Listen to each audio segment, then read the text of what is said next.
Hello everyone, welcome back. আমাদের আজকে second live ক্লাসটি কিন্তু এই মুহূর্ত থেকে শুরু হয়ে যাচ্ছে। সেকেন্ড লাইভ ক্লাসটিতে আমি প্রথম লাইভ ক্লাসটির সময় কিন্তু বলেছিলাম যে তোমরা যারা বিএমআর নিয়ে এতক্ষণ ধরে বলছো তাদের কিন্তু সেই বিএমআই আর বিএমআর এই দুটা জিনিস নিয়ে এই ক্লাসটিতে কিন্তু মূলত আলোচনা করা হবে। কিন্তু ওই জিনিসটাতে যাওয়ার আগে আমি জানতে চাই কারা কারা ফার্স্ট লাইভ ক্লাসটি করেছিলে আমাকে কমেন্টে জানিয়ে দিবে কারা কারা ফার্স্ট লাইভ ক্লাসটিতে ছিলে এবং কারা কারা প্রথমটা মিস করেছে কিন্তু সেকেন্ডটাতে উপস্থিত আছো আমাকে কিন্তু তাও জানিয়ে দিবে। একই সাথে তোমাদের যদি কোনো প্রশ্ন থেকে থাকে ফার্স্ট লাইভ ক্লাসটি নিয়ে বা এই লাইভ ক্লাসটিতে যা যা পড়াবো সেসব নিয়ে তা কিন্তু কমেন্টে জানাতে একদমই ভুলবে না। তো তোমরা কমেন্ট করতে থাকো, আমি ততক্ষণ একটু বলি যে প্রথমে আমরা আলোচনা করব উদ্ভিদের খনিজ পুষ্টি। এখন উদ্ভিদ তো আর আমাদের মতন কোনো একটা খাদ্য সরাসরি খেতে পারে না। উদ্ভিদ বায়ু থেকে তারপর মাটি থেকে কি নেয়, পানি নিয়ে থাকে। পানির সাথে কি যায়, খনিজ লবণ যায়। খনিজ লবণ সে পরিশোষণ করে, বিভিন্ন ভাবে সে শোষণ করে থাকে। বিভিন্ন ধরনের মতবাদ রয়েছে এই উদ্ভিদের খনিজ লবণটা শোষণের ক্ষেত্রে। এবং বাতাস থেকে কি পায়, সে কার্বন ডাই অক্সাইড পায়, অক্সিজেন পায়, এই সকল জিনিস সে বাতাস থেকে নিয়ে থাকে। এবং তারপরে সে তার দেহের ভেতরে খাবারটা তৈরি করে। উদ্ভিদকে কিন্তু আমরা বলে থাকি স্বভোজী, কারণ সে নিজের খাবার তৈরি করতে পারে। যে কোনো প্রাণীর কথা যদি চিন্তা করো, প্রাণী কি করছে, কোন একটা জায়গা থেকে শাক পাতা কিছু একটা আনছে, খাচ্ছে। তারপরে মনে করো কোন একটা মাংস খাচ্ছে, মাছ ধরছে, মাছ খাচ্ছে। সে কিন্তু কোনো খাবার নিজের দেহের ভেতরে তৈরি করছে না। উদ্ভিদের ক্ষেত্রে কিন্তু আমরা সব সময় দেখতে পাই উদ্ভিদ হচ্ছে নিজের দেহের ভেতরে খাবার তৈরি করছে। এবং কিভাবে তৈরি করছে, ক্লোরোফিলের উপস্থিতিতে সে বায়ু থেকে কার্বন ডাই অক্সাইড নিয়ে নিচ্ছে এবং মাটি থেকে সে পানি আনছে। সূর্যের আলোটাকে কাজে লাগিয়ে সে সেই শক্তিটাকে পরবর্তীতে রাসায়নিক শক্তিতে রূপান্তর করছে। তো আমি দেখি তোমরা কারা কারা আছো লাইভ ক্লাসে।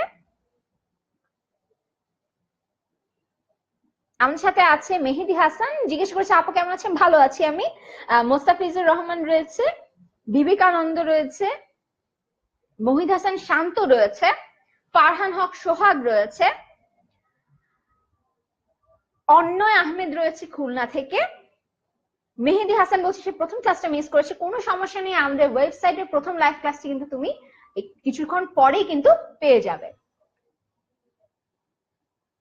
এরপরে রয়েছে হাসান খান, এম কে বাবু রয়েছে, খান ইমরান রয়েছে, অনিরুদ্ধ বড়ুয়া রয়েছে, আমিন উদ্দিন রয়েছে, তানভীর, মাহিম, আরো অনেকেই রয়েছে। তোমরা যারা যারা লাইভ ক্লাসটিতে জয়েন করছো তারা কিন্তু সবসময় যেটা বলে থাকে লাইভ ক্লাসটি শেয়ার করতে, তোমরা কিন্তু শেয়ার করে দিবে যাতে করে তোমাদের বন্ধুরা ক্লাসটি একই সাথে করতে পারে। তো যেটা বলছিলাম উদ্ভিদের খনিজ উপাদানগুলো নিয়ে, উদ্ভিদের খনিজ পুষ্টিটা নিয়ে। খনিজ পুষ্টি শব্দটা যখনই বলছি তখন অবশ্যই সেখানে কিসের কথা মাথায় আসছে, খনিজ লবণের কথা মাথায় আসছে। এখন খনিজ লবণ কোনগুলো, পটাশিয়াম হতে পারে, কে প্লাস আয়নটা হতে পারে, ক্যালসিয়াম হতে পারে, সালফেট হতে পারে, কার্বনেট হতে পারে, ক্লোরাইড আয়ন হতে পারে, প্রোটন হতে পারে। এই সব কিছু যে সকল আয়ন রয়েছে এই আয়নগুলো শোষিত হচ্ছে উদ্ভিদের দেহের ভেতরে এবং খনিজ লবণ হিসেবে ওই যে ক্লোরাইড, কার্বনেট, সালফেট আয়ন, এই সবকিছুর যে নাম বললাম এই সবগুলি হচ্ছে খনিজ লবণের আয়ন হিসেবে আমরা পাচ্ছি। এখন এই লবণগুলোর প্রয়োজনীয়তাটা কি, এদের মূল প্রয়োজন যেটা সেটা হচ্ছে যে যখন উদ্ভিদ সালফেট গ্রহণ করছে, সালফেট আয়নটা গ্রহণ করছে, তখন কি হচ্ছে, সালফেট আয়নে কি আছে, সালফার রয়েছে। সালফার জিনিসটা তার দেহের গঠনের ক্ষেত্রে যে সকল জায়গায় প্রয়োজন সে সকল জায়গায় এই সালফারটা চলে যাবে, এই সালফারটা দিয়ে সে সেই কাজটা করতে পারবে। তো বিভিন্ন কাজ করার জন্য যে সকল জিনিস প্রয়োজন, যে সকল খনিজ উপাদান প্রয়োজন সেগুলোকে আমরা দুটো ভাগ করে থাকি। প্রচুর পরিমাণে খনিজ উপাদান লাগে কিন্তু আমরা সেটাকে মূলত দুটো ভাগ করে ফেলেছি। দুটো ভাগের মধ্যে প্রথমটা হচ্ছে ম্যাক্রো উপাদান, দ্বিতীয়টা হচ্ছে মাইক্রো উপাদান। এটা যদি একটু লিখি, একটা হচ্ছে ম্যাক্রো, একটা হচ্ছে মাইক্রো। এখন ম্যাক্রো আর মাইক্রো দুইটা শব্দের দিকে একটু তাকাও। ম্যাক্রো শব্দটা বলতেই আমরা কি বুঝি? ম্যাক্রো বললে আমরা আসলে বুঝি একটু বড় ধরনের, আর মাইক্রো সব সময় আমরা অনেক ক্ষুদ্র এরকম কিছু একটা ব্যবহার করে থাকি। এখন এখানে কেন ম্যাক্রো মাইক্রো বলছে? ম্যাক্রোনিউট্রিয়েন্ট আর মাইক্রোনিউট্রিয়েন্ট, এই দুটার মধ্যে যে ম্যাক্রোনিউট্রিয়েন্ট রয়েছে সেই জিনিসটা একটু বেশি পরিমাণে প্রয়োজন হবে, উদ্ভিদের দেহে এই জিনিসটা বেশি পরিমাণে লাগবে। আর মাইক্রো উপাদানটা অল্প পরিমাণে হলেই চলে যায়, খুব অল্প পরিমাণে, নগণ্য পরিমাণে হলেই হয়ে যায়। কিন্তু ম্যাক্রো উপাদানটা অনেক প্রয়োজন এবং সেটা অবশ্যই থাকা প্রয়োজন, নয়তো উদ্ভিদের দেহের গঠনটা স্বাভাবিকভাবে আর হবে না। এখন এই ম্যাক্রো উপাদানের মধ্যে কি কি রয়েছে? ম্যাক্রো উপাদান রয়েছে হচ্ছে 9টা। 9টার মধ্যে আমরা কি কি বলতে পারি? আমরা বলতে পারি এখানে রয়েছে Mg magnesium, potassium, calcium, carbon, hydrogen, oxygen, phosphorus, sulphur. কয়টা হলো? আচ্ছা, আর একটা বাদ পড়েছে, আরেকটার মধ্যে রয়েছে হচ্ছে নাইট্রোজেন। নাইট্রোজেনটা আমাদের বাদ পড়েছিল। আচ্ছা, এখন তাহলে এখানে মোট রয়েছে 9টা উপাদান। এই উপাদানগুলো প্রচুর পরিমাণে লাগবে। কেন লাগবে? এই যে প্রত্যেকটা উপাদান রয়েছে, এই প্রত্যেকটা উপাদান আসলে তার গঠনের জন্য, তার যে সকল উদ্ভিদের কোষের যে সকল অঙ্গাণু রয়েছে, এই সবগুলো অঙ্গাণুর মধ্যে কোনো না কোনো কিছু গঠনের জন্য এইগুলা কিছু না কিছু থাকা প্রয়োজন। যেমন মনে করো যে এই যে কার্বন, হাইড্রোজেন এবং অক্সিজেন, এই তিনটা জিনিস মিলে কি তৈরি করতে পারে? কার্বোহাইড্রেট তৈরি করতে পারে। কার্বোহাইড্রেট যদি তৈরি না হতে পারে, যথেষ্ট পরিমাণ কার্বনই যদি না থাকে, তাহলে কি উদ্ভিদের যে গঠনটা, গঠনটা কখনো হওয়া সম্ভব? অবশ্যই কিন্তু সম্ভব না, কারণ উদ্ভিদের পুরো গঠনটাই আসলে কার্বোহাইড্রেটের, বিভিন্ন ধরনের কার্বোহাইড্রেট দিয়ে গঠিত। এরপরে মনে করো এই যে নাইট্রোজেন দেখতে পাচ্ছি, ম্যাগনেসিয়াম দেখতে পাচ্ছি, এই জিনিসগুলো হচ্ছে ক্লোরোফিলের উপাদান। ক্লোরোফিল থাকে উদ্ভিদে, ক্লোরোফিলের কারণেই উদ্ভিদ খাবার তৈরি করতে পারে। ক্লোরোফিল যদি তৈরি না হয় তাহলে কি উদ্ভিদ খাবার তৈরি করতে পারবে? অবশ্যই পারবে না। এই জন্য এই দুইটা জিনিস খুবই প্রয়োজন। ক্যালসিয়াম, ক্যালসিয়ামের যদি অভাব হয় তাহলে উদ্ভিদের পাতা ঝরে পড়তে পারে। পটাশিয়ামের অভাবে পাতা ঝরে পড়তে পারে। ফসফরাসের অভাবে উদ্ভিদের কালার চেঞ্জ হয়ে যেতে পারে। সালফারের অভাবে উদ্ভিদের দেখা যাবে যে বৃদ্ধিতে ব্যাঘাত ঘটছে। ফসফরাসের অভাবে মূল বাড়তে পারে না। তো এই প্রত্যেকটা জিনিস কি তাহলে খুব বেশি প্রয়োজন? তার মানে আমরা আসলে এই যে প্রয়োজনীয় উপাদান, এই উপাদানটাকে কয়েকটা পয়েন্ট হিসেবে বলতে পারে যে এই জিনিসগুলো কেনই দরকার, কেন এগুলা ছাড়া হবে না। সেখানে পয়েন্ট হিসেবে আমরা আসলে বলতে পারি যে এই জিনিসগুলো উদ্ভিদের দেহের বৃদ্ধির জন্য প্রয়োজন, উদ্ভিদের জনন কার্যের জন্য প্রয়োজন। এরপরে রয়েছে আরেকটা জিনিস যে এই ম্যাগনেসিয়ামের অভাব, এই অভাবটা কিন্তু তুমি ক্যালসিয়াম দিয়ে পূরণ করতে পারবে না। বা কার্বন যদি না থাকে, কার্বনের জায়গায় তুমি ক্যালসিয়াম বসিয়ে কখনো কি কার্বোহাইড্রেট তৈরি করতে পারবে? নিশ্চয়ই পারবে না। তার মানে হচ্ছে এই জিনিসগুলোকে রিপ্লেস করার মতো বা এই জিনিসগুলোর পরিবর্তে অন্য কোন একটা উপাদান দিয়ে কাজটা করে ফেলবে এরকম হওয়া যাবে না। যেটা মনে করো যে আমরা বলে থাকি অনেক সময় যে প্রক্সি কথাটা বলে থাকি, যে ও নেই, আরেকজন এসে কাজটা করে দিয়ে গেল। এই উপাদানগুলোর ক্ষেত্রে কিন্তু এই জিনিসগুলো সম্ভব না। এমনকি মাইক্রো উপাদানগুলোর ক্ষেত্রে একই ধরনের কথা, যে এইগুলাই উপস্থিত থাকতে হবে। অন্য কোনো উপাদান এসে তার যে কাজটা, তার যে নির্দিষ্ট কাজটা, সেই কাজটা কিন্তু করা সম্ভব না। তাহলে এটা এভাবে বলতে পারি যে অন্য উপাদান দ্বারা নির্দিষ্ট কাজ বলা উচিত, নির্দিষ্ট কাজ করা সম্ভব নয়। আচ্ছা, এখন আরো একটা পয়েন্ট বাকি রয়েছে। এই যে এগুলোকে আমরা আসলে বলে থাকি এসেনশিয়াল প্ল্যান্ট নিউট্রিয়েন্ট বা উদ্ভিদের প্রয়োজনীয় খনিজ উপাদানগুলো। এখন এই যে জিনিসগুলো রয়েছে, এই জিনিসগুলো যদি না থাকে তাহলে তাদের অভাবে একটা লক্ষণ প্রকাশ পাবে। একটা অভাবের ফলে দেখা যাবে পাতাটা হলুদ হয়ে যাচ্ছে বা বেগুনি রঙের হয়ে যাচ্ছে, পাতা ঝরে পড়ছে, বা নিচের দিকে যে পাতাগুলো, আগে যে পাতাগুলো রয়েছে বড় পাতাগুলো হলুদ হয়ে যেতে থাকবে।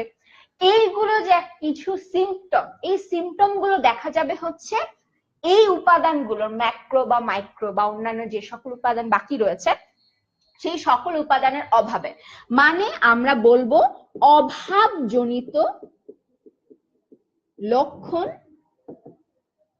অভাবজনিত লক্ষণ প্রকাশ পাবে। জিনিসগুলোর অভাবে আমরা অভাবজনিত কিছু লক্ষণ দেখতে পাবো। এই জিনিসগুলোকে আমরা অন্য কিছু দিয়ে রিপ্লেস করতে পারবো না। এরা উদ্ভিদের দেহের বৃদ্ধিতে সাহায্য করবে এবং এদের উপস্থিতির ফলে উদ্ভিদের জনন প্রক্রিয়া সম্পন্ন হওয়া যাবে। তার মানে হচ্ছে উদ্ভিদের সম্পূর্ণ বৃদ্ধি বা ম্যাচুরিটি, পরিণতি সবকিছুর জন্য আসলে এই উপাদানগুলো থাকা প্রয়োজন। তো যেটাতে ছিলাম যে ম্যাক্রো নিউট্রিয়েন্ট বা ম্যাক্রো উপাদান, ম্যাক্রোর মধ্যে কি আছে? Magnesium, potassium, calcium, carbon, hydrogen, oxygen, phosphorus, sulphur এবং এন। এখন দেখো এই যে আমি এগুলোকে লিখলাম, এই জিনিসটাকে আসলে একটা খুব সুন্দর একটা ছন্দে বলা হয়। তো ছন্দের মধ্যে একটু সমস্যা আছে, কিন্তু আমি তাও ছন্দটা তোমাদেরকে একটু বলি যে এটাকে আমরা বলে থাকি MGK cafe nice for jobs. MGK cafe nice for jobs. এখন এখান থেকে আসলে বের করি এখানে আসলে কি কি জিনিস রয়েছে। ম্যাগনেসিয়াম রয়েছে, পটাশিয়াম রয়েছে, ক্যালসিয়াম রয়েছে, শুধু যদি এন কে হিসাব করি তাহলে নাইট্রোজেন রয়েছে, এরপর রয়েছে carbon, hydrogen, oxygen, phosphorus, sulphur. কয়টা হলো? 3, 4, 5, 6, 7, 8, 9। 9টা কিন্তু আমরা ম্যাক্রোমৌল পেয়ে গিয়েছি। আমরা কিন্তু এভাবে ম্যাক্রোমৌল মনেই রাখতে পারি। কিন্তু এখানে দেখো Fe, এখানে কিন্তু আমরা আয়রনের একটা কথা দেখতে পাচ্ছি। এখন এই আয়রন জিনিসটাকে আমরা আসলে মাইক্রোমৌলের মধ্যে হিসাব করি, মাইক্রোনিউট্রিয়েন্টের মধ্যে আমরা এই আয়রনটাকে কাউন্ট করি। এখন জিনিসটা হবে হচ্ছে মাইক্রো উপাদানগুলো যদি দেখি, মাইক্রো উপাদানের মধ্যে রয়েছে আয়রন, এরপর রয়েছে জিঙ্ক, ম্যাঙ্গানিজ রয়েছে, ক্লোরিন রয়েছে, কপার রয়েছে, মলিবডেনাম রয়েছে MO, এবং রয়েছে বোরন। কয়টা? এখানে আমরা দেখতে পাচ্ছি 7টা উপাদান। এবং তোমাদেরকে একই সাথে জানিয়ে রাখি যে নিকেল, নিকেলকেও কিন্তু বর্তমানে একটা মাইক্রো নিউট্রিয়েন্টের মধ্যে অনেক সময় হিসাব করা হচ্ছে। নিকেলকেও এখন সেরকম ভাবে হিসাব করা হয়। নিকেল জিনিসটা অনেকগুলো কাজে, অনেকগুলো বিক্রিয়ার ক্ষেত্রে প্রয়োজন হয়ে থাকে। তাহলে আমরা ম্যাক্রো উপাদানগুলোকে যদি সহজে মনে রাখতে চাই তাহলে এই এফটাকে ছোট হাতের এফ যদি আমরা লিখি, নর্মাল ভাবে যদি লিখি, মনে করো এটা হচ্ছে ছোট হাতের এফ, তাহলে আমরা এখানে কিন্তু MGK cafe nice for jobs দিয়ে কিন্তু এই 9টা ম্যাক্রোমোলের নাম সহজেই কিন্তু মনে রাখতে পারছে। তাহলে এইটা অন্তত মনে রাখতে কষ্ট হবে না। আর এটা দিয়ে যদি কারো কোনো ছন্দ জানা থেকে থাকে আমাকে কিন্তু কমেন্টে জানিয়ে দিবে, যাতে করে সবাই আসলে এই ছন্দটা জানতে পারে। এটা ছন্দটা আমি আসলে কখনো ব্যবহার করিনি, সেজন্য আমি জানিও না এখানে কিভাবে ব্যবহার করা যেতে পারে। তো এটা ছিল হচ্ছে ম্যাক্রো আর মাইক্রো নিয়ে কথাবার্তা। এখন আমি দেখি তোমরা কারা কারা রয়েছো, লাইভ ক্লাসে জয়েন করছো।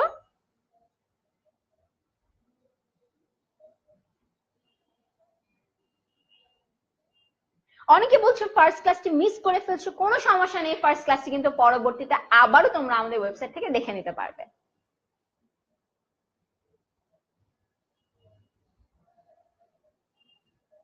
আমাদের সাথে রয়েছে মৌলভীবাজার থেকে শ্যামল রহমান রয়েছে।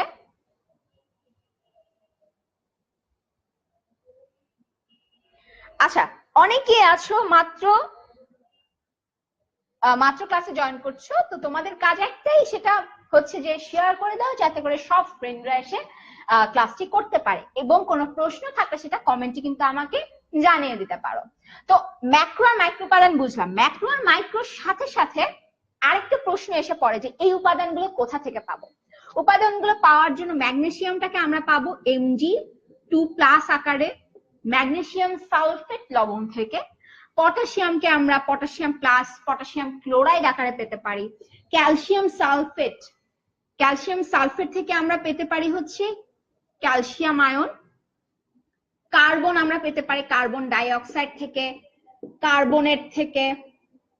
তারপরে আমরা কি পেতে পারি, তারপরে আমরা হাইড্রোজেন পেতে পারি প্রোটন আকারে। অক্সিজেন আমরা পেতে পারি কার্বন ডাই অক্সাইড থেকে বা অক্সিজেন থেকে। তারপরে ফসফরাস রয়েছে, যেটা আমরা ফসফেট মূলক থেকে পেতে পারি, ফসফেট মূলক। সালফেট মূলক থেকে পেতে পারি সালফার। নাইট্রোজেনকে পেতে পারি নাইট্রেট মূলক থেকে। তার মানে হচ্ছে যে এই প্রত্যেকটা জিনিস আসলে কোনো না কোনো লবণ থেকে আমরা পেতে পারি। এবং Fe আয়রন, এটাকে আমরা ফেরাস সালফেট অংশ থেকে পেতে পারি।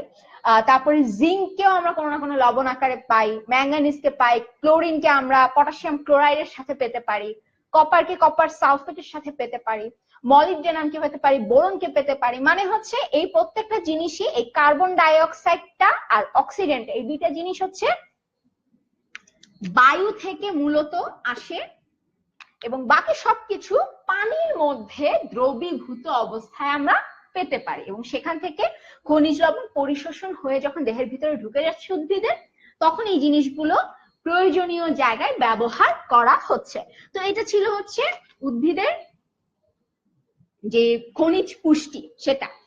এখন আমরা যদি একটু দেখি যে কোন জিনিসটা দিয়ে কি কাজ হয়, যেমন প্রথমে যদি নাইট্রোজেন নিয়ে বলি, নাইট্রোজেন জিনিসটা কেন প্রয়োজন? ক্লোরোফিলের জন্য প্রয়োজন। নাইট্রোজেনের অভাবে কি হয়? নাইট্রোজেনের অভাবে হচ্ছে পাতার মধ্যে ক্লোরোসিস দেখা দেয়। ক্লোরোসিস কি? ক্লোরোসিস হচ্ছে যখন ক্লোরোফিল নষ্ট হয়ে যায়। ক্লোরোফিল নষ্টের ফলে কি হবে? পাতাটা সবুজ থাকবে না, পাতাটা হলুদ হয়ে যাবে, হলদেটে হয়ে যেতে থাকবে।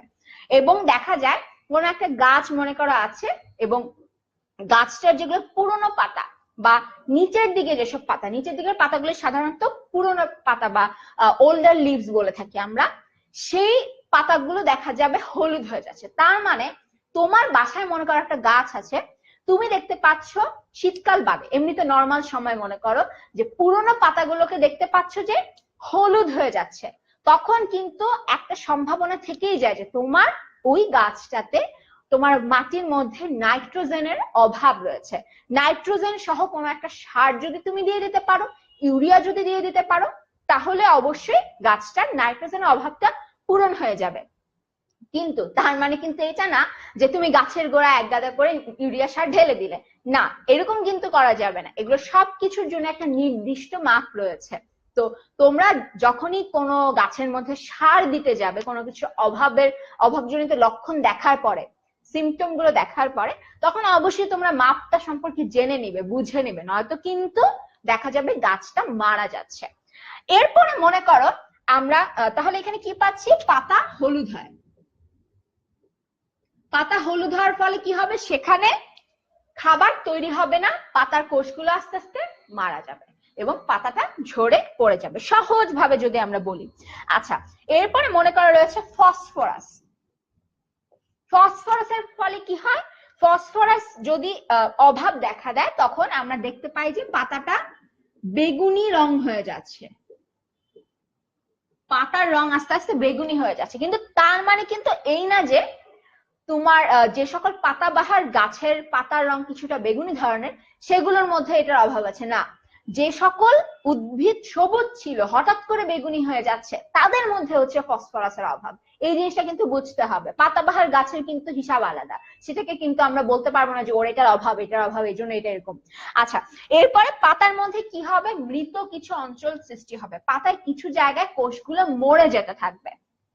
এবং কোষ যদি মরে যায়, মনে করো এইখানে একটা ডালে এখানে একটা পাতা আছে, মনে করো এটা হচ্ছে পাতার পেটিউল, এখানে হচ্ছে পাতাটা।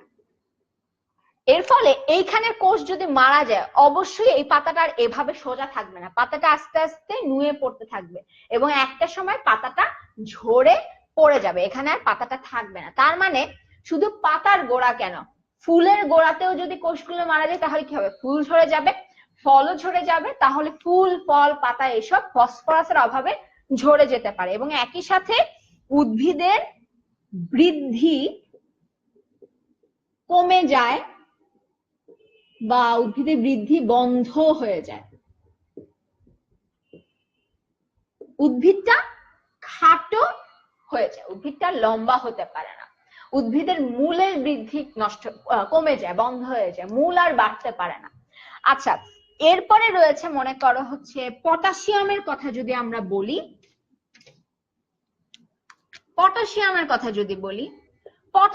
ফলে কি হবে, পটাশিয়ামের অভাবের ফলে পাতার মাথাটা একদম শীর্ষটা, এই শীর্ষের অংশটা, তারপরে পাতার এই সাইডের অংশটা, এই অংশগুলো হলুদ হয়ে যাবে।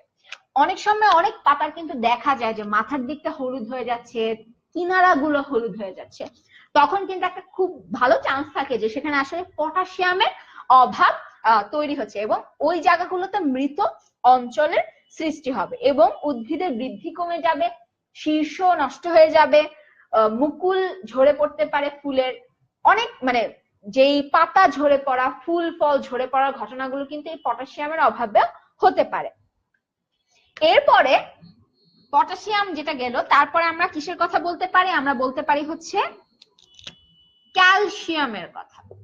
ক্যালসিয়ামের ক্ষেত্রে যেটা বলবো যে ক্যালসিয়াম জিনিসটার যদি অভাব হয় তাহলে কচি পাতায় ক্লোরোসিস হয়। আমরা নাইট্রোজেন নিয়ে যখন কথা বলেছিলাম, আমি তখন বলেছিলাম যে পুরোনো পাতাতে বা আগে যেই পাতাগুলো গজিয়ে গিয়েছে সে সকল পাতা হলুদ হয়, ক্লোরোসিস হয় সেখানে। আর ক্যালসিয়ামের ক্ষেত্রে যেটা ঘটবে, কচি পাতায় যেই পাতাগুলো নতুন আসছে সেই পাতাটায় ক্লোরোসিস হবে। মানে আমি যদি একটা গাছ এভাবে আঁকি, এটা হচ্ছে গাছের নিচের দিকে পাতা, এটা হচ্ছে উপরের দিকে আস্তে আস্তে কচি পাতা তৈরি হয়েছে, দেখা যাবে এই পাতাগুলো হলুদ হবে।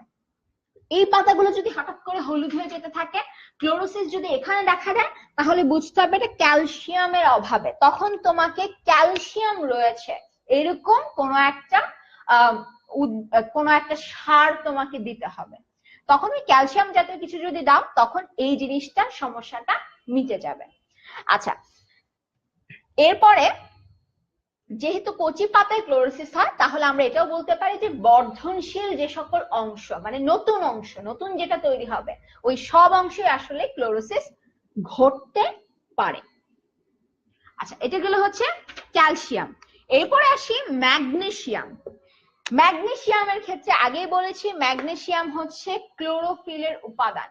ম্যাগনেসিয়াম যদি না থাকে তার ফলে কি হবে, ম্যাগনেসিয়াম না থাকলে ক্লোরোফিলটা তৈরি হবে না এবং ক্লোরোফিলটা যদি তৈরি না হয় তখন কিন্তু আলটিমেটলি গাছটা খাবার তৈরি করতে পারে না। গাছ যেহেতু স্বভোজী, তাই সে যদি খাবার তৈরি করতে না পারে, সে কিন্তু কারো কাছ থেকে খাবার নিয়ে খেতে পারে না।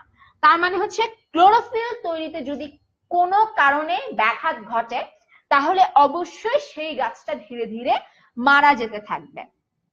এবং একই সাথে আমরা এটাও বলতে পারি যে ক্লোরোফিল না থাকার কারণে সবুজ রংটা ধীরে ধীরে হালকা হয়ে যেতে থাকে বা পেল গ্রিন আমরা বলতে পারি।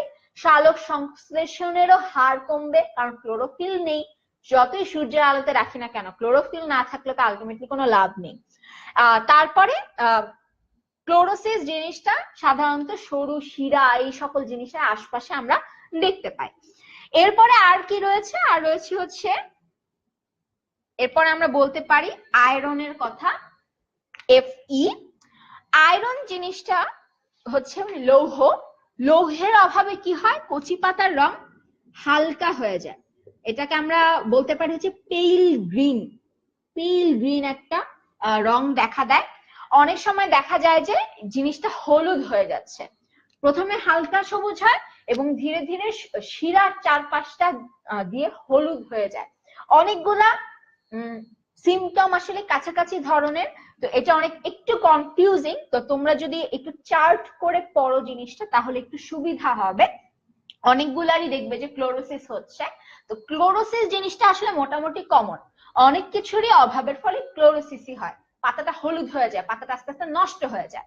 আচ্ছা, তো এটা ছিল হচ্ছে আয়রনের অভাবে কি ঘটছে, এবং সালফারের অভাবে মূলত যেটা ঘটে যে সালফারের যদি অভাব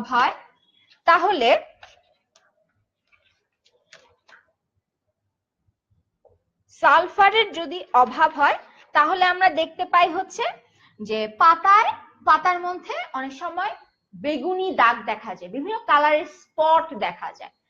আবারও বলছি, এটা কিন্তু পাতাবাহার নিয়ে আমরা আলোচনা করছি না, এটা কিন্তু আমাদের মনে প্রশ্ন আসতেই পারে, আমরা অনেক রঙিন পাতা দেখতে থাকি, কিন্তু সেই জিনিসটা কিন্তু এগুলোর মধ্যে কাউন্ট আমরা করছি না। আমরা শুধু বলছি একটা সবুজ পাতা ছিল, হঠাৎ করে তার মধ্যে একটা বেগুনি রং দেখা দিল, হঠাৎ করে তার মধ্যে একটা লাল রং দেখা দিল, যেটা তার থাকা উচিত না।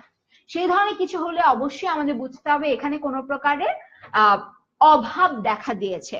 আচ্ছা, তো এটা গেল হচ্ছে সালফারের ক্ষেত্রে। আর হচ্ছে বোরন, বোরন যখন হয়, বোরনের অভাব হলে কচি পাতায় ক্লোরোসিস হতে পারে। বোরন এবং ক্যালসিয়ামে মূলত কচি পাতার দিকে ক্লোরোসিসটা হয়, এবং একই সাথে বোরনের ফলে কি হয়, কচি পাতার বৃদ্ধিটা কমে যায়, গাছ আকার ছোট হয়ে যেতে থাকে, বৃদ্ধি যেহেতু কম থাকে তো গাছের আকার ছোট থাকে, গাছটা খাটো থাকে। তো এটা ছিল হচ্ছে বিভিন্ন উপাদানের অভাবের ফলে আমরা আসলে কি কি দেখতে পাই। তাহলে তোমাদের যদি কোনো গাছের মধ্যে হঠাৎ করে দেখো পাতা হলুদ হয়ে যাচ্ছে, শীতকাল ছাড়া, শীতকালে সাধারণত সব ধরনের মোটামুটি কিছু ধরনের গাছেরই দেখা যায় যে পাতাগুলো আস্তে আস্তে ঝরে পড়তে থাকে, সেটা আলাদা হিসাব। কিন্তু হঠাৎ করে যদি একটা সুস্থ গাছের কিছু পাতা হলুদ হয়ে যাচ্ছে, হলদেটে হয়ে যাচ্ছে, তাহলে বুঝতে হবে যে সেখানে ক্লোরোসিস হচ্ছে। ক্লোরোসিস হওয়ার কয়েকটা কারণে হতে পারে, তো সেগুলোর সিমটম দেখে দেখে কিন্তু আমরা পরবর্তীতে সেটা জন্য কি দেওয়া প্রয়োজন, বিষয়টা অনেকটা হচ্ছে আমাদের যেমন রোগ হলে আমরা চিকিৎসা দিই, ঠিক একইভাবে উদ্ভিদের রোগ হলে আমরা চিকিৎসা হিসেবে বিভিন্ন সার প্রয়োগ করে থাকি। কি কি সার দিতে পারি? ইউরিয়া দিতে পারি, ইউরিয়াতে কি আছে, নাইট্রোজেন রয়েছে। এরপরে দিতে পারি এমওপি, মিউরেট অফ পটাশ, পটাশে কি থাকে, পটাশিয়াম থাকে। এরপর রয়েছে ফসফেটের কিছু সার রয়েছে, সেটা দিতে পারি, টিএসপি যেটা, সেটা দিতে পারি। তো এরকম কিছু সার রয়েছে। তো আমি কমেন্ট গুলো দেখি, তোমাদের যদি কোনো প্রশ্ন থেকে থাকে তাহলে আমাকে করতে পারো। আমাদের সাথে অনেকেই নতুন জয়েন করেছো।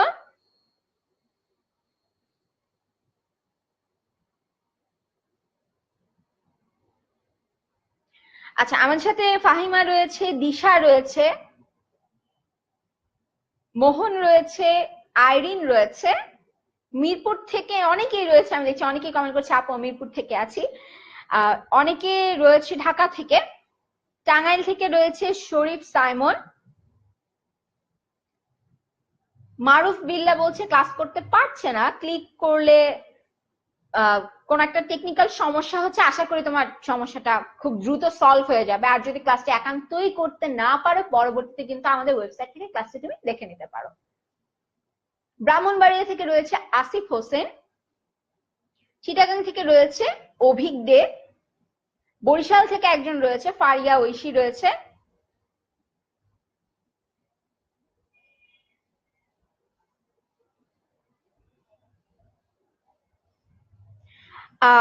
একজন কোশ্চেন করেছে পাতার সরু শীর্ষের মধ্যবর্তী জায়গায় কেন ক্লোরোসিস হয়। আচ্ছা, পাতার যে সরু শীর্ষটা তার মাঝের জায়গাটা কেন ক্লোরোসিস হয়, খুব সম্ভবত এটাই তোমার প্রশ্নটা, আমি যতটুকু আর কি বুঝতে পারছি। তো প্রশ্নটা আসলে খুবই সুন্দর এবং থ্যাংক ইউ প্রশ্ন করার জন্য। তো মনে করো এটা হচ্ছে পাতা, ওর প্রশ্নটা হচ্ছে যে এই পাতাটার, এটা তো শীর্ষ, এই শীর্ষের মাঝামাঝি অংশে কেন ক্লোরোসিস হবে। এখন এই জিনিসটাকে এভাবে বলা যেতে পারে যে এখান থেকে তো একটা পাতার যে শিরাটা, পাতার যে জালিকা শিরা বিন্যাসটা কিন্তু এই জায়গা থেকে আস্তে আস্তে শুরু হচ্ছে, এখান থেকে শুরু হয়ে কিন্তু শেষ পর্যন্ত এই পর্যন্ত যাচ্ছে। তার মানে হচ্ছে যে এই শিরাটার চারপাশের অঞ্চলটার ক্লোরোসিস হচ্ছে। কয়েকটা জিনিসের সিমটমে কিন্তু রয়েছে যে শিরার চারপাশের অঞ্চলগুলা বা শিরার অঞ্চলটা প্রথমে ক্লোরোসিস হয়, তো সেগুলোর কোনো অভাবে হতে পারে। আবার অনেক সময় এটাও তোমাদের আসলে বলে দেওয়া উচিত, সেটা হচ্ছে যে শুধুমাত্র যে খনিজ উপাদানের অভাবের ফলে কিছু ঘটবে এরকম সিমটম দেখা যাবে তা কিন্তু না। হতে পারে কোনো প্রকারের ভাইরাসের আক্রমণে, ছত্রাকের আক্রমণের ফলে কোনো একটা সিমটম দেখা দিচ্ছে। ছত্রাকের আক্রমণ ফলে অনেক সময় ব্যাকটেরিয়ার আক্রমণের ফলে অনেক সময় দেখা যায় এখানে কালো কালো স্পট পড়ে যায়, এরকমও কিন্তু হতে পারে। তো সবসময় যে কোনো একটা নিউট্রিয়েন্টের অভাব হচ্ছে তা কিন্তু না। আচ্ছা, তো আশা করি তুমি মোটামুটি উত্তর পেয়েছো যে এই জিনিসটা ঘটছে মূলত মাঝে এখানে একটা শিরা রয়েছে, এই শিরা জিনিসটার চারপাশটায় ক্লোরোসিস হচ্ছে বা শিরার অঞ্চলটাতে ক্লোরোসিস হচ্ছে। আচ্ছা,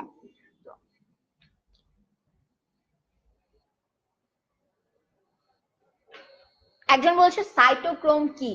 সাইটোক্রোম জিনিসটা হচ্ছে একটা সাইটোক্রোম পাম্প নামে একটা জিনিস আছে। এই জিনিসটা হচ্ছে যে ইটিএস যেটার নাম তোমরা শুনেছো, ইলেকট্রন ট্রান্সপোর্ট সিস্টেম, সেক্ষেত্রে ইলেকট্রনটা একটা জায়গা থেকে আরেকটা জায়গায় সাইটোক্রোম পাম্পের ভেতর থেকে যেতে থাকে, সাইটোক্রোম এ বি এগুলোর ভেতর দিয়ে যেতে থাকে, এবং এই জিনিসগুলোর হচ্ছে ইলেকট্রন বহনকারী হিসেবে কাজ করে, এবং এদের মাধ্যমে যে NADH2 FeDH2 সেগুলো থেকে এটিপি তৈরি হয়। তো সাইটোক্রোম জিনিসটা হচ্ছে শ্বসনের সাথে সম্পর্কযুক্ত যদি খুব সঠিকভাবে বলি, এবং সাইটোক্রোম পাম্পটা আমরা সাধারণত দেখতে পাই হচ্ছে ঝিল্লির মধ্যে, সেটা আমরা দেখতে পাই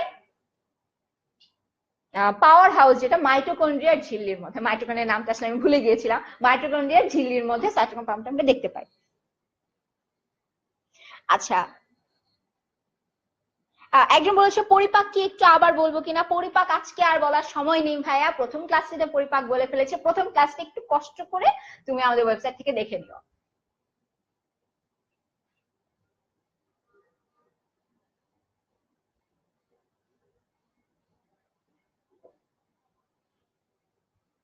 একজন বলছে গাছ শোষণ কাজ কি দিয়ে করে? গাছের শোষণ অঙ্গ মূলত হচ্ছে তার মূল, মূলের যে অঞ্চলটা রয়েছে, মূল দিয়ে সে পানি এবং খনিজ লবণ সে শোষণ করতে পারে।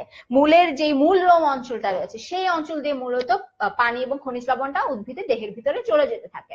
এবং কার্বন ডাই অক্সাইড আর অক্সিজেন কিভাবে ঢুকে, সেটা হচ্ছে পত্ররন্ধ্রের কথা নিশ্চয়ই তোমাদের মনে রয়েছে, পাতার ঠিক পেছনের দিকে যে একটা রক্ষী কোষ দিয়ে আবদ্ধ থাকে পত্ররন্ধ্রটা, সেই রন্ধ্রের মধ্যে দিয়ে কার্বন ডাই অক্সাইড এবং অক্সিজেনটা যাতায়াত করতে পারে। আশা করি মোটামুটি তোমরা যারা যা কোশ্চেন করছো তার উত্তর দেওয়া হচ্ছে। তো আর কোনো যদি প্রশ্ন থেকে থাকে তাহলে সেটা কিন্তু করতে পারো। আচ্ছা, এখন আমরা আসি যে সুষম খাদ্য জিনিসটা কি। এতক্ষণ ধরে আমরা উদ্ভিদের বিভিন্ন বিষয় নিয়ে কথাবার্তা বললাম, উদ্ভিদের পুষ্টি নিয়ে কথাবার্তা বললাম, উদ্ভিদ কিভাবে শোষণ করছে এই সকল অনেক কিছু নিয়ে বললাম। এখন আসি আমরা যে সুষম খাদ্য জিনিসটা আসলে কি।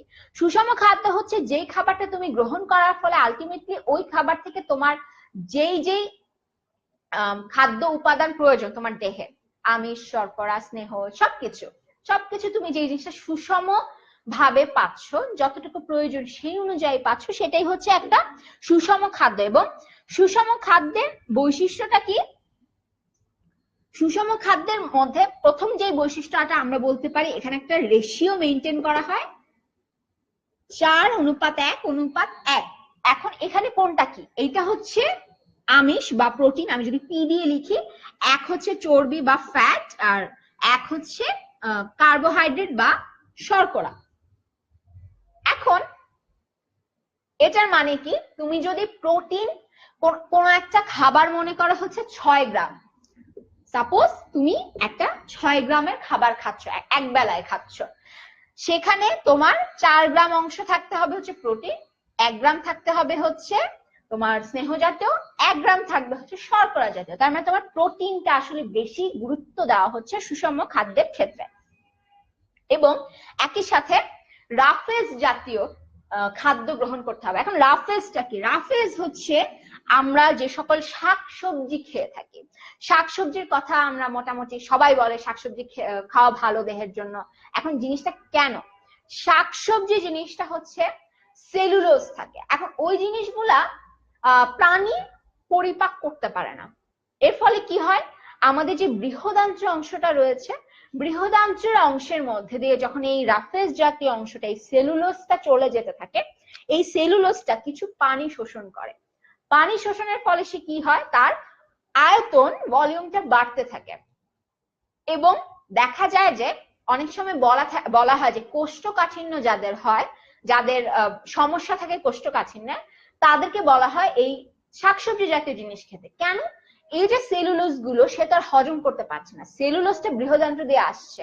এর ফলে কি হয় যে সেই বৃহদান্ত্র দিয়ে যখন সেলুলোজটা পানি শোষণ করে বিভিন্ন মল জাতীয় পদার্থকে একসাথে নিয়ে নিয়ে মলাশয়ে আসছে, তখন আলটিমেটলি সেই জিনিসটা দেহ থেকে খুব সহজে বের হয়ে যেতে পারে। এই কারণে রাফেজ জাতীয় জিনিস আসলে আমাদের খাওয়া প্রয়োজন। একই সাথে আমাদের ফল খাওয়া প্রয়োজন। ফল কেন? ভিটামিনের জন্য। ভিটামিন জিনিসটা আমরা মেইনলি খুব বেশি পরিমাণে, মেইনলি আসলে বলা উচিত না, বলা উচিত খুব বেশি পরিমাণে পাই হচ্ছে ফল থেকে। অন্যান্য খাবারের মধ্যেও ভিটামিন কিছু থাকে, কিন্তু ফলমূল থেকে আমরা সবচাইতে বেশি পরিমাণে ভিটামিন পেতে পারি। এবং ভিটামিন যদি আমরা না পাই, তাহলে কিন্তু অনেক ধরনের অভাবজনিত রোগ আমাদের দেখা দেয়। এরপরে রয়েছে যথেষ্ট পরিমাণে পানি খেতে হবে। বলা হয়ে থাকে দিনে 7 থেকে 8 গ্লাস পানি খেতে হয়। তো আমরা মোটামুটি কেউই এটা মেনটেন করতে পারি না, আমরা খুব অল্প পরিমাণে পানি খেয়ে থাকি। তো আশা করি তোমরা যারা ক্লাসটি দেখছো তারা চেষ্টা করবে দিনে 7 থেকে 8 গ্লাস পরিমিত পানি যাতে খেতে পারো, সেই চেষ্টাটা করবে। আচ্ছা, আর হচ্ছে সুষম যে সকল খাদ্য, সেই খাদ্যগুলোকে অবশ্যই সহজ পাচ্য হতে হবে। মানে হচ্ছে সহজে যাতে সেটা তোমার দেহের ভেতরে পরিপাক হয়ে যেতে পারে, এই ধরনের কিছু। তো এটা ছিল হচ্ছে সুষম খাদ্যের বৈশিষ্ট্য। এখন সুষম খাদ্যের তালিকা যদি তৈরি করতে যাই, তাহলে আমাদেরকে যে জিনিসগুলো খেয়াল রাখতে হবে সেটা হচ্ছে, প্রথমে হচ্ছে সে পুরুষ না মহিলা সেটা খেয়াল করতে হবে। কারণ পুরুষদের ক্ষেত্রে দেহের ক্যালোরির চাহিদা এবং মহিলাদের ক্ষেত্রে দেহের ক্যালোরির চাহিদা একটু পার্থক্য থাকে। এই জন্য এরপরে হিসাব করতে হবে যে সে কি পরিমাণ কাজ করে, সে কি পরিশ্রমী, সে কি খুব পরিশ্রমী, সে কি পরিশ্রম করেই না, এ ধরনের এরকম হিসাবগুলো আমাদেরকে করতে হয়। তারপরে রয়েছে যে সে কোন দেশে অবস্থান করছে, সেই দেশের ঋতুটা কি রকম, সেটার উপর আবহাওয়া কিরকম, সেটার উপরে কিন্তু এই খাবারের তালিকাটা ভ্যারি করে। তো এটা ছিল হচ্ছে সুষম খাদ্যের তালিকা সম্পর্কে টুকটাক কথাবার্তা। তো আমরা এখন চলে যাব একদম আমাদের যে ইম্পর্টেন্ট টপিকটাতে। ইম্পর্টেন্ট টপিকের মধ্যে রয়েছে হচ্ছে যে বিএমআই এবং বিএমআর।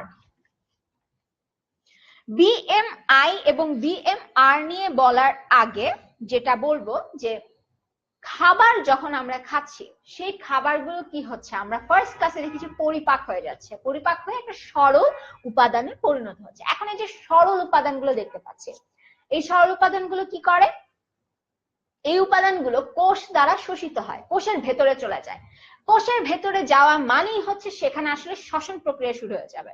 শ্বসন প্রক্রিয়ার মধ্যে আমরা কিন্তু দেখেছিলাম যে শ্বসন সম্পর্কে আমরা মোটামুটি জানি। শ্বসনে কি হয়, গ্লুকোজটা ভেঙে শক্তি উৎপন্ন হয়। এখন এই যে গ্লুকোজটা, সেটা যখন শক্তি উৎপন্ন করছে, সেই শক্তিটা আমাদের দেহে বিভিন্ন কাজে লাগছে। এখন কথা হচ্ছে যে তোমার দেহে হয়তো 100 কিলোজুল শক্তি আগামী 1 ঘন্টার জন্য যথেষ্ট, এরকম যদি হয়, বা সারাদিনের জন্য মনে করো 100 কিলোজুল তোমার দেহের জন্য যথেষ্ট, এরকম হয় না, আমি জাস্ট ধরে নিয়ে বলছি তোমাদেরকে।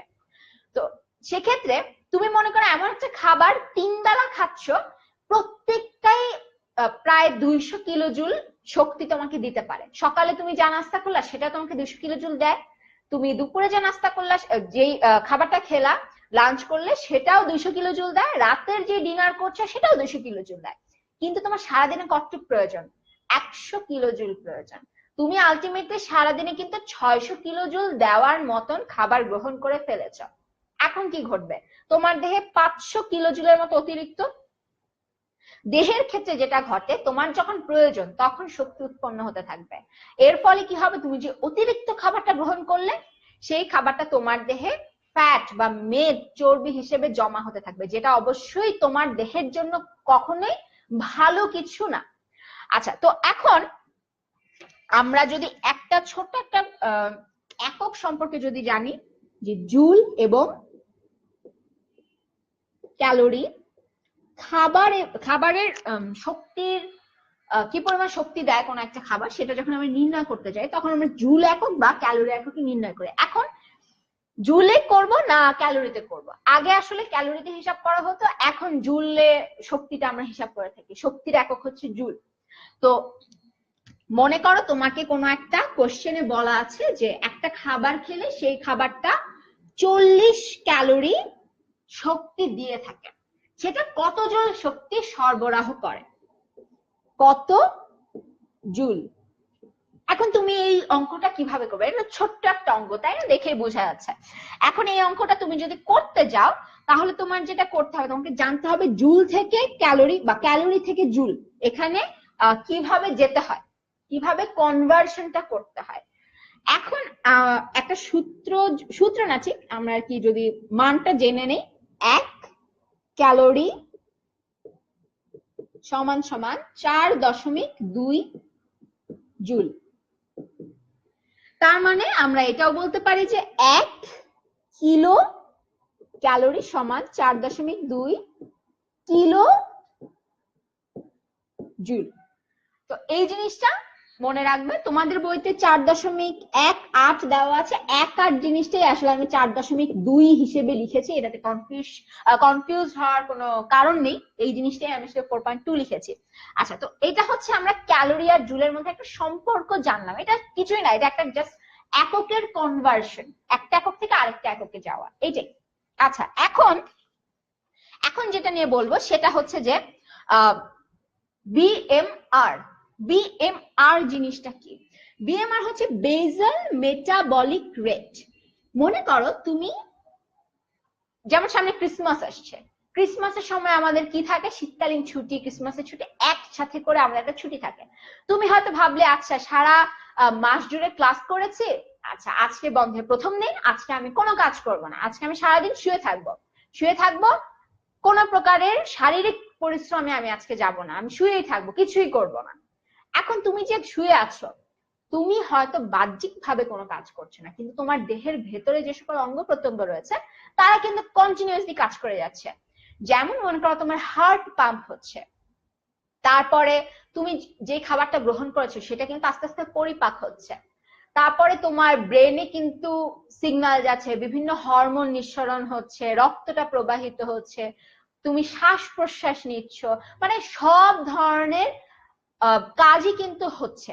তুমি হাত পা নাড়াচ্ছ না, শারীরিক পরিশ্রম করছো না, কিন্তু নর্মাল যে সকল কাজ করার প্রয়োজন সেটা কিন্তু হচ্ছে।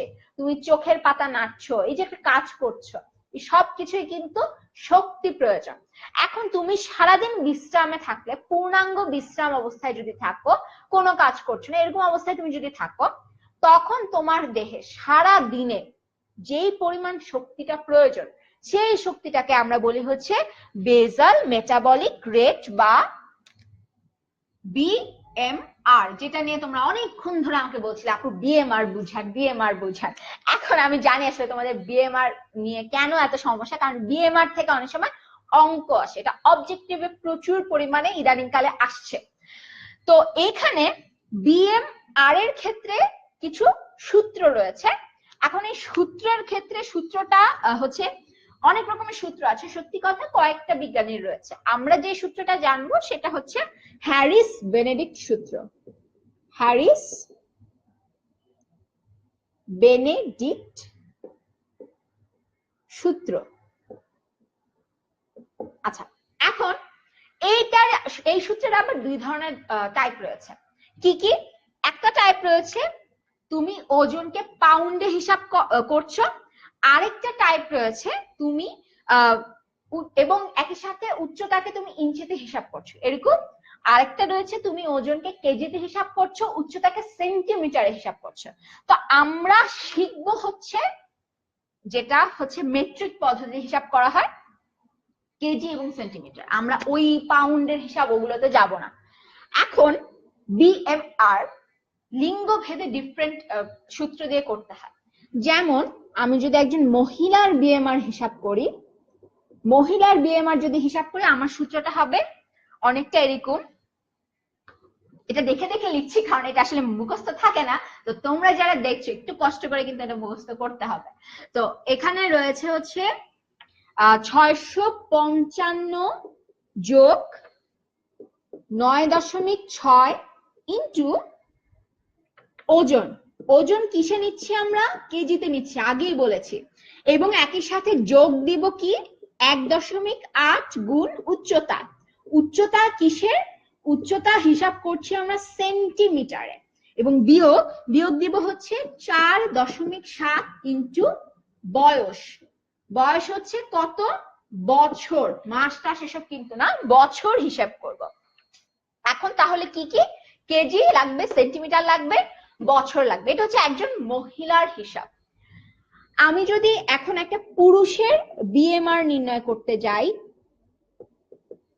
পুরুষের বিএমআর যদি নির্ণয় করি তাহলে সূত্রটা হবে 66 যোগ 13.7 ইন্টু ওজন যোগ 5 গুণ উচ্চতা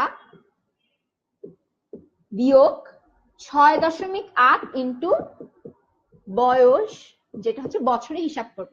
এখন অনেক সময় আমার নিজেরও যেটা প্রথমে হঠাৎ করে মনে হয়েছিল, এই যে 66 লিখেছে, এখানে লিখেছে 655, কত পার্থক্য না সংখ্যাটার মধ্যে, এটা থেকে ভুল আছে কিনা? ভুল নেই, সূত্রটাই আসলে এরকম। তো এটা হচ্ছে এই দুটা সূত্র। এখন ছোট্ট একটা অঙ্ক করে ফেলি। চলো ছোট্ট একটা অঙ্ক কিভাবে করব। মনে করো আমি বলে দিলাম একটা মহিলার বিএমআর যদি নির্ণয় করে প্রথমে সূত্রটা লিখি 655 যোগ 9.6 ইন্টু তার ওজন। ওজন বললাম তার ওজন হচ্ছে 45 কেজি যোগ 1.8 ইন্টু উচ্চতা দিচ্ছি কত? উচ্চতা মনে করে দিলাম হচ্ছে 140 সেন্টিমিটার। তারপরে বিয়োগ দিচ্ছি 4.7 ইন্টু মনে করো তার বয়স হচ্ছে 23 বছর।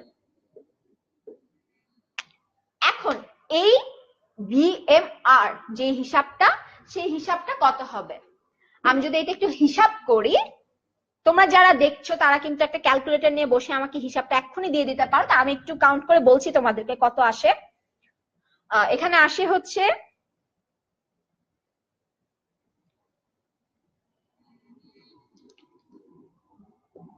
655 যোগ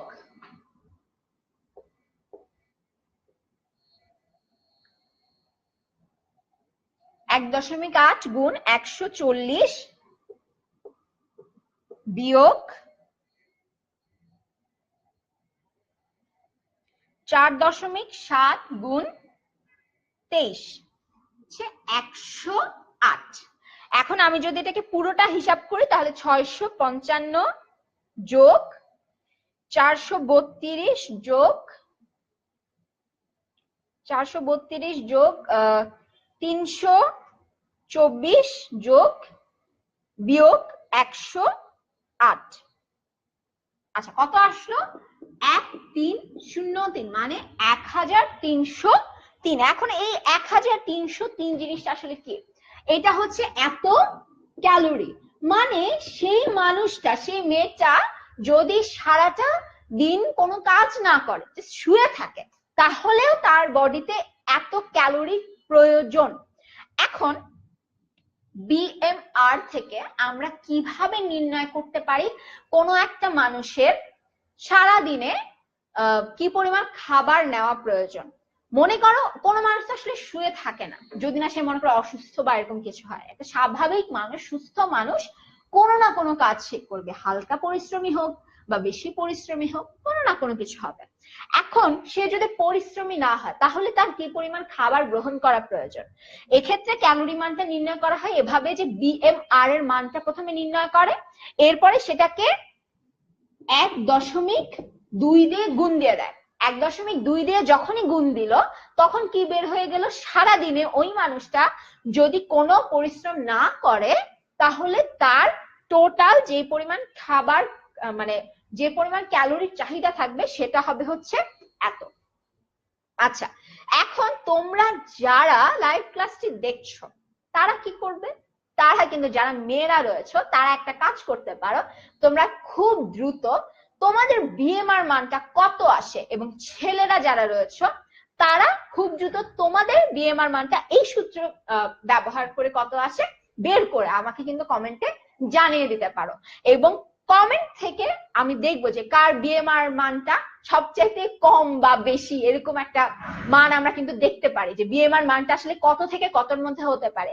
1300 মতন হবে, অনেক সময় দেখা যেতে পারে যে কারো বিএমআর মান হচ্ছে 3000 উপরে হতে পারে, যদি তার হাইট অনেক বেশি হয় তাহলে কিন্তু তার বিএমআর মান অনেক বেড়ে যাবে, এরকম কিন্তু হতে পারে। তো তোমরা যারা দেখছো তারা খুব দ্রুত কিন্তু এই ছোট্ট একটা ম্যাথ করে ফেলতে পারো এবং একই সাথে মনে রাখবে যে এই জিনিসটা কিন্তু তোমাদের অবজেক্টিভে প্রচুর পরিমাণে আসে, অনেক সময় কিন্তু এটা একটা 3 নম্বরের প্রশ্নের মধ্যেও কিন্তু দিয়ে ফেলতে পারে, দিয়ে দিতে পারে। আচ্ছা, এখন এটা গেল হচ্ছে বিএমআর।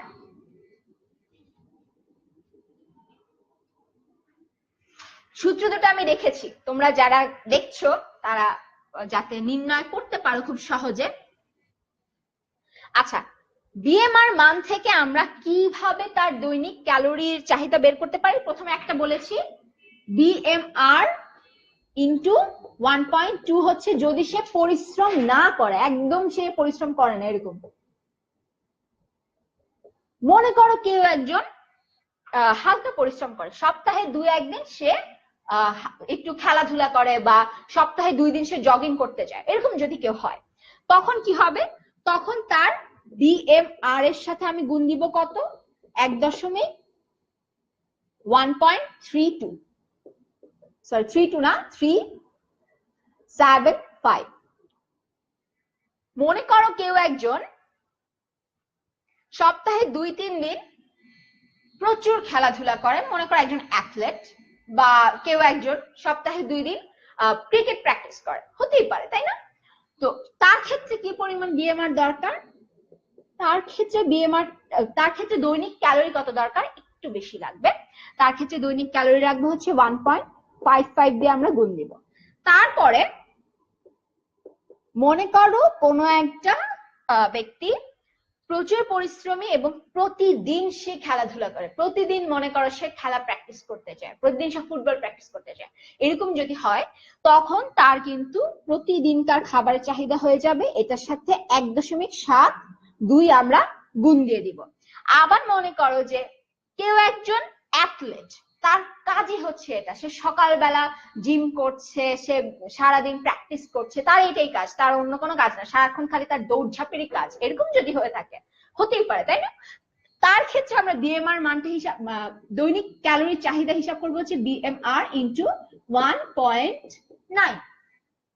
তো যারা পুষ্টিবিদ রয়েছেন বা যারা হচ্ছেন নির্ণয় করে দেন যে সারাদিনে কি পরিমাণ খাদ্য গ্রহণ করা প্রয়োজন, তারা আসলে এভাবেই হিসাবটা করে থাকেন।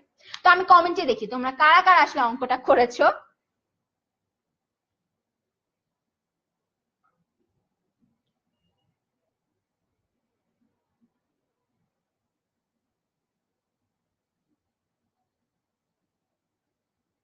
ফটোফসফোরাইলেশন কি একজন আমাকে জিজ্ঞাসা করেছে, তোমাকে অ্যান্সারটা একটু পরে দিচ্ছি।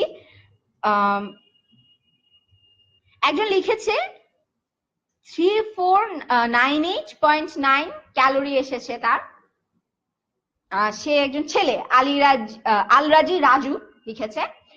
আমি ধরে নিচ্ছি তার ওজন হাইট মোটামুটি আরেকটু বেশি, এই কারণে তার বিএমআর মানটা বেশি এসেছে এবং একই সাথে তার বয়স একটু কম।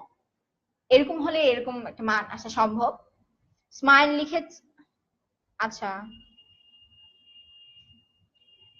অলিউল লিখেছে 952.53। বিএমআর মানটা অনেক কম লাগছে আমার কাছে। মোহাম্মদ হিমেল লিখেছে 1064। তোমরা মোটামুটি কয়েকজন একটু কষ্ট করে অঙ্কটা করেছো, অসংখ্য ধন্যবাদ। অঙ্কটা করা একটু ঝামেলা, তো তোমরা এত কষ্ট করে অঙ্কটা করেছো এবং কমেন্টেও জানিয়ে দিয়েছো, থ্যাংক ইউ সো মাচ। এরপরে আমরা যেটা নিয়ে কথা বলবো সেটা হচ্ছে বিএমআই, বডি মাস ইন্ডেক্স। এখন বিএমআই কেন প্রয়োজন? মনে করো কোনো একটা ওজন মাপার যে সকল যন্ত্র, কিছু যন্ত্র রয়েছে যে সকল যন্ত্রের মধ্যে আমরা কিন্তু যখন ওজন মাপি সেই যন্ত্রটার সাইডে আমরা লেখা দেখতে পাই, আমি কি আন্ডারওয়েট, নাকি আমি স্ট্যান্ডার্ড আছি, নাকি আমি ওভারওয়েট আছি, নাকি আমি ওবিসিটির দিকে চলে যাচ্ছি, এরকম কিছু একটা। এই যে হিসাবটা, এই হিসাবটা করে হচ্ছে বিএমআই দিয়ে। এখন বিএমআই জিনিসটা আসলে কি? বিএমআই হচ্ছে তোমার দেহের গঠন অনুযায়ী, তোমার কাঠামো অনুযায়ী তোমার কি পরিমাণ ওজন থাকা প্রয়োজন বা তোমার দেহে কি পরিমাণ চর্বি এগুলো থাকা প্রয়োজন, সেই জিনিসটা বিএমআই দিয়ে সহজে বোঝা যায়। এবং তোমার দেহের অনুযায়ী, মনে করো কেউ একজন 6 ফিট লম্বা, মনে করো তার হাইট 6 ফিট কিন্তু তার ওজন হচ্ছে 50 কেজি। চিন্তা করে দেখো, একটা 6 ফিট লম্বা মানুষ, সে তার ওজন যদি মাত্র 50 কেজি হয়, তাকে দেখতে খুব চিকন একটা শুকনা মানুষের মতন লাগবে, তাই না? আবার মনে করো কারো হাইট হচ্ছে 5 ফিট 5 ইঞ্চি এবং তার ওয়েট হচ্ছে 80 কেজি। কল্পনা করতেই পারছো তাকে দেখতে আসলে গোল লাগবে, মানে হচ্ছে তাকে দেখতে মোটা লাগবে, তাই না? কিন্তু কিছু মানুষ রয়েছে যাদেরকে আমরা বলি সুঠামো দেহের অধিকারী, যাদেরকে আমরা বলি না ও মোটাও না চিকনও না। এটা কিন্তু আমরা অনেক সময় বলে থাকি, না তুমি তো মোটা না, তুমি চিকনও না, তুমি ঠিক আছো, এটা কিন্তু বলে থাকি। জিনিসটা কেন? আমরা দেখেই বুঝতে পারি সে আসলে মোটা চিকন বা তার আসলে কিরকম ওয়েট থাকা প্রয়োজন। এই জিনিসটার জন্য আসলে আমাদের বিএমআইটা জানা প্রয়োজন। এখন আমরা দেখব বিএমআই আসলে কিভাবে নির্ণয় করে। বিএমআই, বডি মাস ইন্ডেক্স, এটাকে নির্ণয় করার জন্য সূত্রটা হচ্ছে যে দেহের ওজন নিব কেজিতে এবং উচ্চতা নিব হচ্ছে মিটারে এবং নিচে হচ্ছে উচ্চতার স্কয়ার দিয়ে ভাগ দিব। এই জিনিসটা ওজনটা আমরা পাউন্ডে নিয়েও হিসাব করতে পারি, সেক্ষেত্রে সূত্রটা ডিফারেন্ট হয়। পাউন্ড এবং উচ্চতা হচ্ছে ইঞ্চিতে হিসাব করে এবং তখন সূত্রটা একদম ডিফারেন্ট হয়ে যায়। তো আমরা বিএমআই এই সূত্রটা শিখবো, আমরা ওই সূত্রটা শিখবো না। বিএমআর এরও পাউন্ড দিয়ে আলাদা সূত্র থাকে, কিন্তু ওই সূত্রটা আমরা কিন্তু শিখবো না। এখন মনে করো কোনো একজনের উচ্চতা হচ্ছে মনে করো 150 সেন্টিমিটার, ওই আগের হিসাবটা যদি করি 140 সেন্টিমিটার উচ্চতা এবং ওজন হচ্ছে 45 কেজি, তাহলে অবশ্যই সেখানে বিএমআই নির্ণয় করা যাবে। তো বিএমআই নির্ণয় করার জন্য আমরা একজনকে আনবো আমাদের আজকে লাইভ ক্লাসের সামনে। আমাদের স্টুডিওতে রয়েছে আজনান। তোমরা যদি আজনানকে দেখো তাহলে বুঝতে পারবে কি কারণে আমি আসলে বিএমআইটা ওকে দেখাচ্ছি। এদিকে আসো, এটা হচ্ছে আজনান। হ্যালো। আচ্ছা, বিএমআই এর জন্য কি কি প্রয়োজন? ওজন প্রয়োজন এবং উচ্চতা প্রয়োজন। আজনান তোমার হাইট কত? আমার হাইট 5 ফিট 7। আচ্ছা, 5 ফিট 7 ইঞ্চ। এবং তোমার ওজন কত? খুবই কম, 45। 45। এবং আমার খুবই ধারণা যে তোমাদের প্রত্যেকের ওকে দেখে মনে হচ্ছে ও আন্ডারওয়েট, তাই না? এখন আমরা বিএমআই নির্ণয় করে বুঝে যাবো ও আসলে আন্ডারওয়েট কিনা। Thank you Aznan, thank you so much. এখন দেখি আমরা 45 কেজি। এখন দেখো এখানে উচ্চতাটা কিসে আছে? 5 ফিট 7 ইঞ্চি। আমার বের করতে হবে মিটারে। প্রশ্ন আসতেই পারে, আপু আমি ইঞ্চির হিসাব বুঝলাম, 5 ফিট থেকে এখন আমি ইঞ্চিতে কিভাবে আনবো, ওটাকে আবার মিটারে কিভাবে নিব? প্রশ্নের উত্তরটা খুবই সহজ, আমরা কয়েকটা কনভার্সন শিখে ফেলবো। কি কি শিখবো? আচ্ছা, এটা একটু পাশে লিখে রাখি। আচ্ছা, এখানে দেখো 5 ফিট, 1 ফিট সমান কত? 12 ইঞ্চি। এটা মোটামুটি আমরা সবাই জানি। 1 ইঞ্চি সমান কত? কত সেন্টিমিটার যদি বের করতে চাই, এটা আমরা মোটামুটি অনেকেই জানি যে 2.54 সেন্টিমিটার হচ্ছে 1 ইঞ্চির সমান। এখন আমরা 5 ফিট 7 ইঞ্চিকে কি করব, সেন্টিমিটারে কনভার্ট করে ফেলবো। তাহলে 5 ফিট সমান কত ইঞ্চি হবে, 5 ইন্টু 12, 60 ইঞ্চ। এরপর রয়েছে 7 ইঞ্চি এবং 60 প্লাস যাবে, তাহলে 67 ইন্টু 2.54 সেন্টিমিটার। আমরা যদি এই ক্যালকুলেশনটা খুব দ্রুত করে ফেলি তাহলে দেখব এখানে রয়েছে 67 ইন্টু 2.54 সেন্টিমিটার। এখানে আসছে কত, ওর হাইট হচ্ছে 170.18 সেন্টিমিটার। আমাকে বের করতে হবে মিটারে, সেন্টিমিটার থেকে মিটারে বের করতে হলে কি দরকার, আমাদের একটা ভাগ করতে হবে, তাই না? ভাগটা করবো কি দিয়ে, 100 দিয়ে। 100 সেন্টিমিটারে 1 মিটার, তাহলে এটাকে আমি যদি 100 দিয়ে ভাগ করি তাহলে সেটা হয়ে যাবে মিটার। মিটারটা আসে হচ্ছে 1.7018 মিটার। এখন আমি এইখানে মানটা বসাবো। মান বসানোর ক্ষেত্রে আমি কি করব, উপরে কেজি 45 ডিভাইডেড বাই 1.7018 স্কয়ার, কারণ মিটারের স্কয়ার করতে হবে। তাহলে উত্তরটা আসে হচ্ছে 45 ডিভাইডেড বাই 1.7018 স্কয়ার পয়েন্ট। আচ্ছা, অ্যান্সার আসছে হচ্ছে ওর BMI সমান সমান 15.54। তার BMI আসলো কত, 15.54। এখন আমরা দেখব যে আমরা কিভাবে আসলে বুঝতে পারি তার BMI-টা অনুযায়ী সে কি আন্ডারওয়েট নাকি ওভারওয়েট নাকি সে স্ট্যান্ডার্ড রয়েছে, এই জিনিসগুলো আমরা কিভাবে বুঝবো।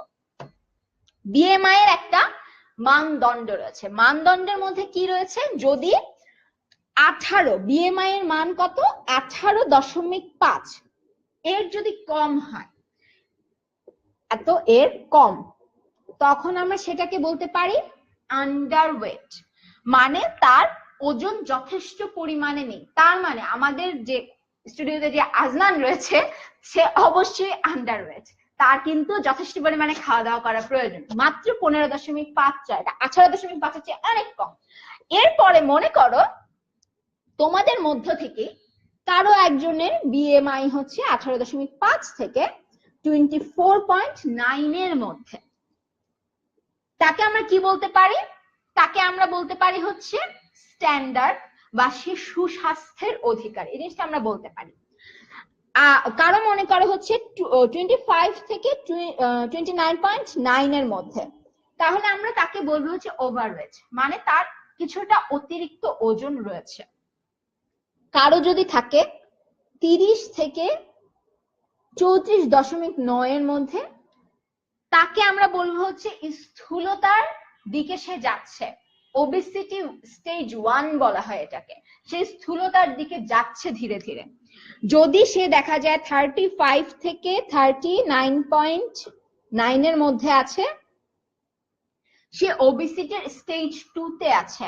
এবং যদি কারো কখনো দেখা যায় 40 এর উপরে BMI মান, তাহলে বুঝতে হবে সে আসলে যথেষ্ট পরিমাণে ওজনের অধিকারী হয়ে গিয়েছে, স্থূল একজন ব্যক্তি হয়ে গিয়েছে, যার আসলে তখন স্বাভাবিক অবস্থায় নেই, তখন তার মৃত্যু ঝুঁকি বেড়ে যেতে পারে, তার বিভিন্ন ধরনের হৃদরোগ হতে পারে। তার মানে এটা হচ্ছে আমাদের একটা BMI এর মানদণ্ড। আমরা যারা লাইভ ক্লাসে দেখছি তোমরা কিন্তু নিজের ওজন, নিজের উচ্চতা বের করে এটা কিন্তু বসিয়ে খুব সহজে বের করে ফেলতে পারো, তুমি কি আন্ডারওয়েট নাকি স্ট্যান্ডার্ড নাকি তুমি ওভারওয়েট রয়েছে। তো তোমাদেরকে যদি কেউ কখনো বলে থাকে যে তোমাকে দেখতে অনেক চিকন লাগে, তখন কিন্তু তুমি যদি BMI টা জেনে থাকো তখন কিন্তু সহজে বলতে পারবে না আমার BMI ঠিক আছে, আমি স্ট্যান্ডার্ড, তাই তো। আচ্ছা, তো এটা ছিল হচ্ছে BMI। তো আশা করি BMR আর BMI নিয়ে যে সকল কনফিউশন তোমাদের মধ্যে থাকে সেগুলো দূর করতে পেরেছি। আর মিটারে কিভাবে উচ্চতাটা আনতে হবে সেটাও নিশ্চয়ই আমরা মোটামুটি শিখে গিয়েছি। এখন ফুট থেকে কিভাবে ইঞ্চিতে আনবো, ইঞ্চি থেকে কিভাবে আমরা সেন্টিমিটারে নিব, সেন্টিমিটার থেকে আমরা মিটারে নিয়ে যাবো, এই জিনিসটা আশা করি আমরা সবাই বুঝতে পেরেছি।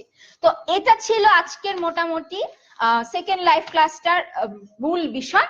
তো তোমরা যারা লাইভ ক্লাসটি দেখেছো অসংখ্য ধন্যবাদ। আমি শেষবারের মতো কমেন্ট গুলো পড়ছি, কারা কারা লাইভ ক্লাসটিতে ছিলে।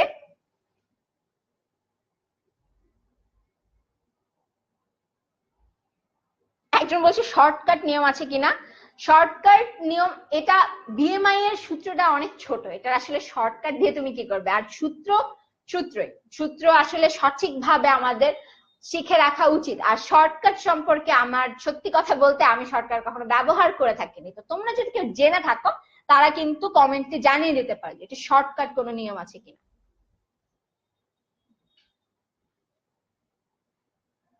অনেকেরই উত্তর এসেছে হচ্ছে 15। আচ্ছা, তোমরা আমার সাথে অঙ্কটা করেছিলে, তোমাদের উত্তরটি সঠিক হয়েছে।